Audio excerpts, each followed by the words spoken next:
inbound nga mga motor, mga katropa gigamit sa mga taga TEU. Hoy, nako. Detalye sa report sa Ronato gini pinagi sa pagpamati ni katropang Almi Mata. Live report. Yes, nagpadayag og kabalaka ang usa ka motorista human sa iyang pag-angkon ngang iyang na-impound nga motorsiklo gigamit og gidrivean sa kadalanan sa usa sa mga personay sa Traffic Enforcement Unit. Sa usa ka post sa social media, si Tristan J. Ford Laude miingon nga siya ang iyang igagaw na dakman sa mga personay sa TEU Land Transportation Office ngadto sa South Road Property sa Cebu City niadtong Sabado, Pebrero 28 ni kasamtang tuig samtang paingon uto sila sa lungsod sa Mualboal. Miingon siya gihimo dayon nila ang temporary operator's permit apan ang motorsiklo gi-impound tungod sa paggamit og modified muffler.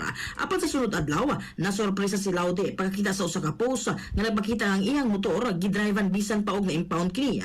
Nagpangutan ang motorista kung kutugutan ba ang mga otoridad sa pag-operate sa mga na-impound kasakyanan ug nagpadayag siya sa kabalaka sa posibleng kadaot o baka responsibilidad kung ang motorsiklo maapil sa disgrasya o illegal nga kalihukan samtang nasa kusudiya sa gobyerno. Ginugang pa niya nga kung kinahanglan i-impound ang motor ngadto sa mga impounding area, kinahanglan unta nga pinaagi sa husto nga towing procedure dili pinaagi sa pag-drive.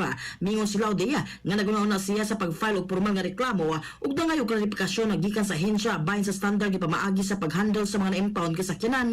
Sa pagkaron wala pa pamahayag ang TEU ug ang LTO bahin sa maong isyu.